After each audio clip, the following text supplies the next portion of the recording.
अहान रायजादा। ऐसा वजनदार नाम मानो इंडिया के टॉप बिजनेसमैन फैमिलीज में से किसी एक का वारिस हो। मगर हम जिस अहान रायजादा की बात कर रहे हैं उसके कतरे कतरे से बेबसी झांक रही है। अहान एक करोड़पति बिजनेस फैमिली का दामाद तो जरूर है, मगर उसकी हालात पर घर के नौकर भी कहते थे, कुछ पैसे चाहिए तो बता देना, तुम्हारी गरीबी देखी नहीं जाती।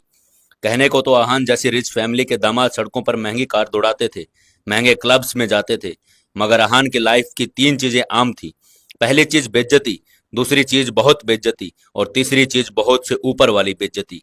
और हाँ, अगर कभी कभी वो किसी रईस को जब अपनी बीवी को एक महंगे होटल में खाना खिलाते देखता तो वो खुद से कहता, एक दिन अपना भी टाइम आएगा जब मैं महंगे सूट में ऐसे किसी महंगे होटल में अपनी बीवी शनाया को टशन के साथ खाना खिलाऊंगा।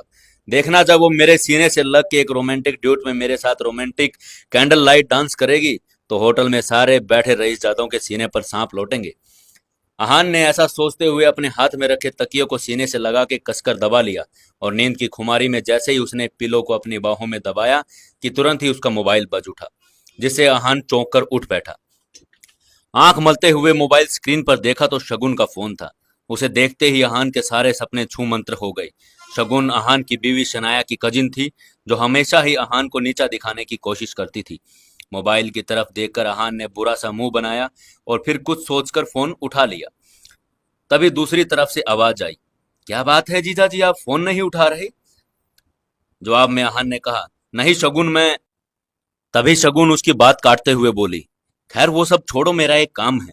साहू ज्वेलर्स पर मेरा एक नेकलेस पड़ा हुआ है, मैंने उसके मालिक को फोन कर दिया है। वो नेकलेस लेकर आप मेरे घर आ जाइए। और हाँ। तभी आहान बीच में ही बोल पड़ा, शगुन मुझे बैंक जाना है और मैं।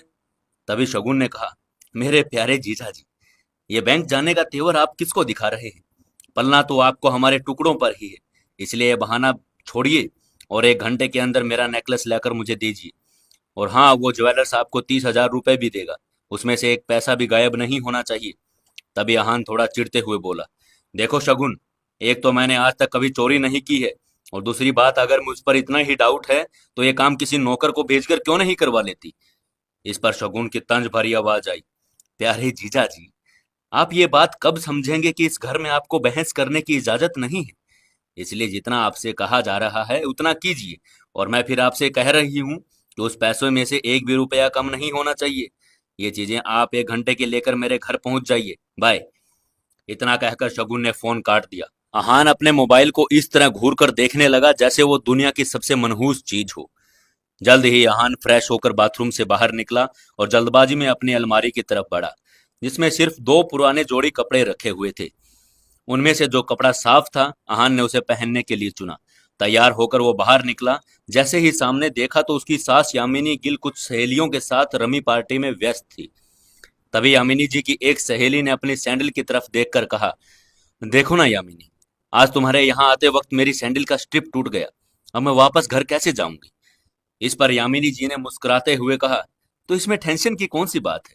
तू पार्टी एंजॉय कर, मैं किसी सर्वेंट से बोलकर सही करवा देती हूँ। जवाब में वो औरत बुरा सा मुंह बनाते हुए बोली, अरे नहीं, मेरी सैंडल बहुत महंगी है, मैं किसी नौकर पर भरोसा नहीं कर सकती। वैसे भी टूटी सैंडल दोबारा नहीं पहनती हूँ, पर क्या करूँ, घर तो जाना ही है। जवाब में यामिनी जी मुस्कुराते हुए बोली, अरे नहीं, बस नौकर से थोड़ा सा ऊपर है, नौकर नहीं है, वो तेरा काम अच्छे से करवा देगा। आहान उस तरफ से निकला ही था कि जब यामिनी जी की नजर उस पर पड़ गई। उन्होंने आहान को पुकारा, अरे सुनो आहान, इनकी सैंडल सही करवा के लाना जरा।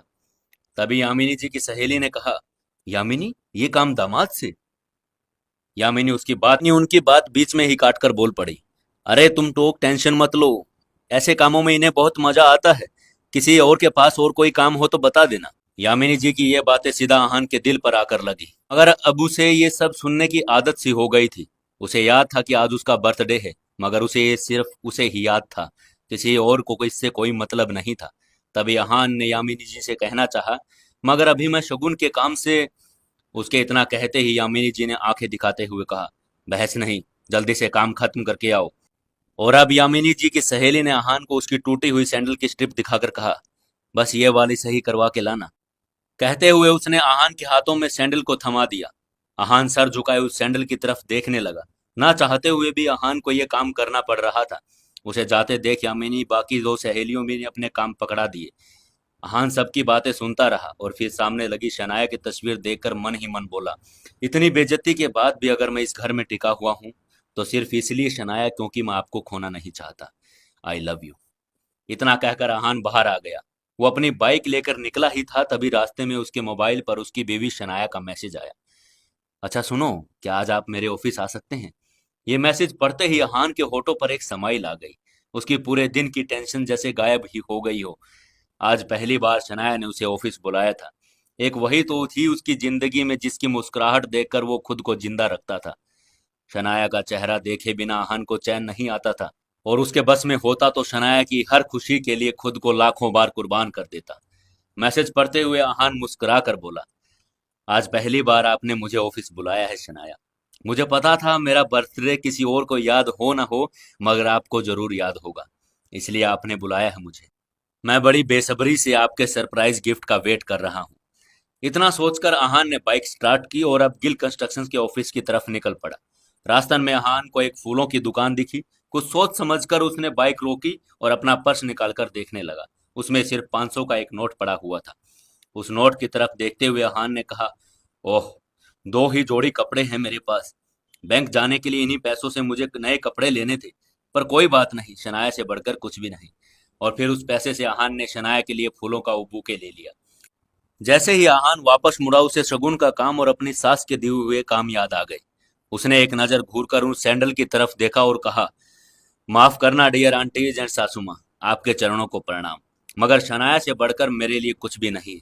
थोड़ा सुन ही लेंगे आपसे। इतना कहकर आहान ने वो सैंडल उठाया और पास की झाड़ियों में फेंक दिया।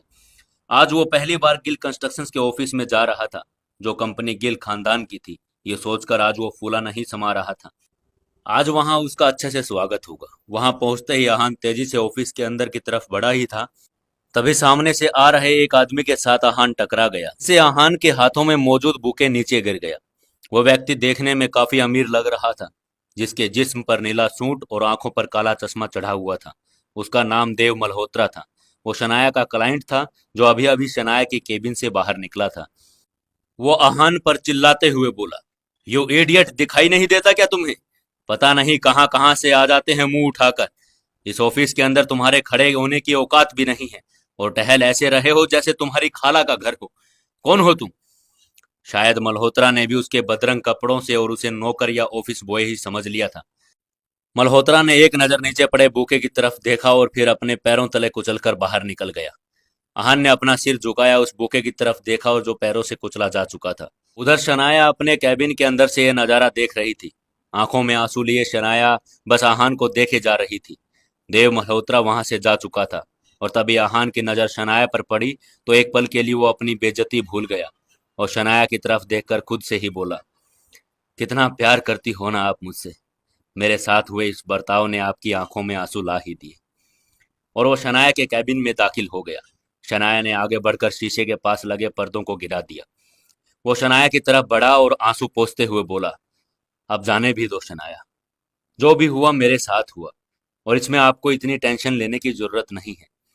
तभी शनाया चीखते हुए बोली, दूर हटिए मुझसे। आप चले ही क्यों नहीं जाते मेरी जिंदगी से?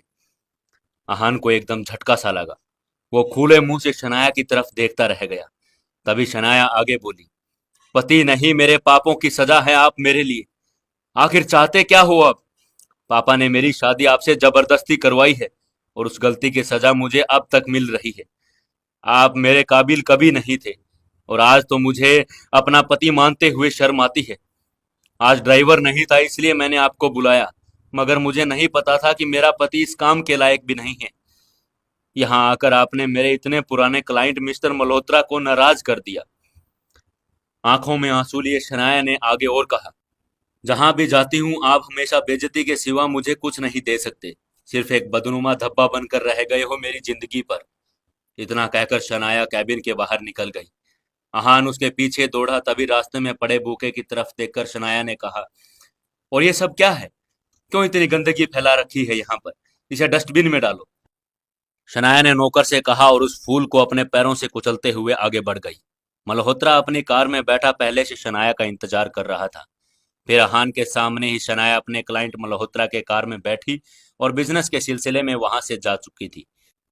आहान ने एक नजर अपनी बाइक की तरफ देखा। वही खटारा बाइक जो अब आहान की जिंदगी का हिस्सा बन चुकी थी। आंखों में आंसू लिए आहान खुद से ही बोला, कोई बात नहीं शनाया, मुझे पता है आप गलत नहीं हो, मेरे हालात गलत हैं बस। मगर मुझे यकीन है एक न एक दिन आप मुझे जरूर समझोगी। मैं आपको दुनिया की सारी खुशियां लाकर दूंगा। आप सिर्फ मेरी हो और इस बात का एहसास आपको होगा। कहते हुए वो अपनी बाइक पर जा बैठा। तभी अहान के सामने एक बड़ी महंगी और लग्जरी काली रंग की कार आकर रुकी, जिसमें से एक अधेड़ उम्र का शख्स बाहर निकला। अहान उसे देखते ही चौंक गया, क्योंकि उसके यहाँ आने की उम्मीद अहान को बिल्कुल भी नहीं थी। वह आदमी अहान के सामने आकर बोला, यंग मास्टर, एशिया की सबसे अमीर कंपनी और रायजादा ग्रुप के अरबों रुपए का बिजनेस एम्पायर आपका इंतजार कर रहा है। वक्त आ गया है कि आप अपना बिजनेस संभालें। आखिर कौन है ये आदमी? आहान के साथ शनाया के इस बर्ताव का कारण क्या है? क्या है आहान की कहानी? जानने के लिए बने रहिए इस कहानी के साथ। अपने दोस्तों, सीक्रेट अमीरजादा की पूरी कहानी सुनने के लिए हमारे चैनल को सब्सक्राइब जरूर कर लें और वीडियो को अंत तक जरूर देखें।